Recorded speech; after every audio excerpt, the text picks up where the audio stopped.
1892 წელს ვირუსი რუსმა მეცნიერმა დიმიტრი ივანოვსკიმ აღმოაჩინა. თავისი ცნის საფუძველზე დაასკვნა, რომ დაავადებას ბაქტერიებზე მცირე ზომის ორგანიზმი იწვევდა.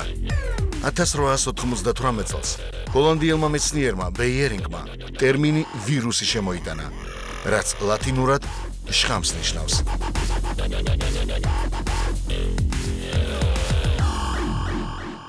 მეცნიერებს ჯერ არ გადაუწყვეტიათ მიაკუთვნონ თუ არა ვირუსი ცოცხალ ორგანიზმს, რადგან ვირუსი არ იზრდება, არ ვითარდება, არ იკვებება, არ სუნთქავს და არ მოძრაობს. სასიცოცხლო პროცესებიდან ვირუსს მხოლოდ გამრავლება შეუძლია.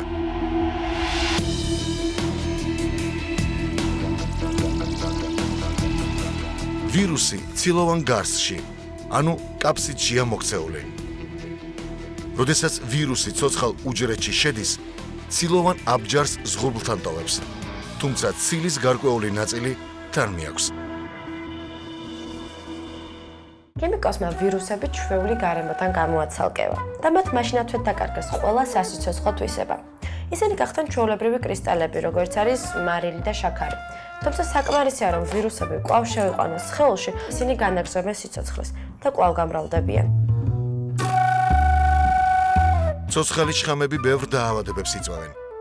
ისინი აავადებენ როგორც მცენარეებს და ცხოველებს, ასევე ადამიანებს. ადამიანის ვირუსული დაავადებებიდან ყველაზე გავრცელებული გრიპია. ვირუსი RNA-ს უშხაპუნებს მასპინძლის უჯრედს და აღწევს ორგანიზმში.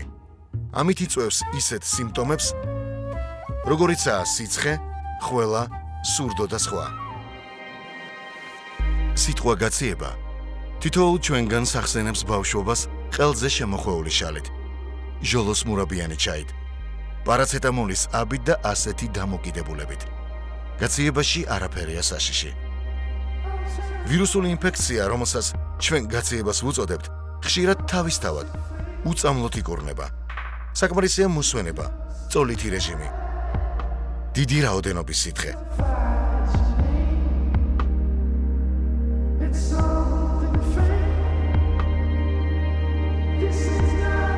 ვირუსის მსხვერპლი ხშირად ის ადამიანია, ვისაც იმუნური სისტემა დასუსტებული აქვს.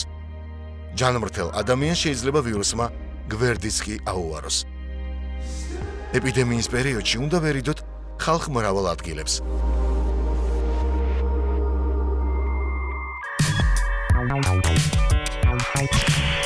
ადამიანების, ცხოველების და მცენარეების მსგავსად ვირუსით კომპიუტერებიც ავადდებიან. რატომაც არა, თუ ჩვენ კომპიუტერს ცოცხალ ორგანიზმად აღვიქვავთ, მაშინ სავსებით შესაძლებელია, რომ მასაც შეეყაროს ვირუსი.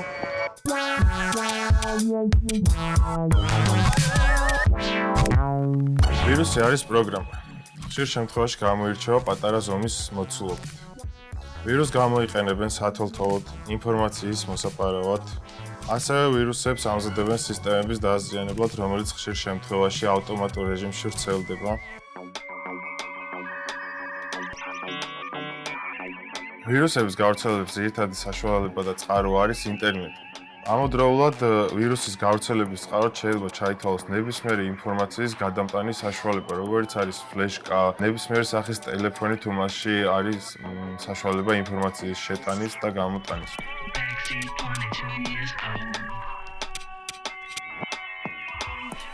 კომპიუტერის დავირუსების შემთხვევაში სასურველია მივმართოთ ტექნიკოს, რათა გადაარჩინონ ჩვენთვის საჭირო ინფორმაცია. თუ რა თქმა უნდა, ლიცენზირებული მაღალი ხარისხის ანტივირუსი გვიყენია, შეგვიძლია მას მივენდოთ და გავასკანიროთ კომპიუტერი, თუ რა თქმა უნდა, ის მოერევა ამ ვირუსის წაშლას.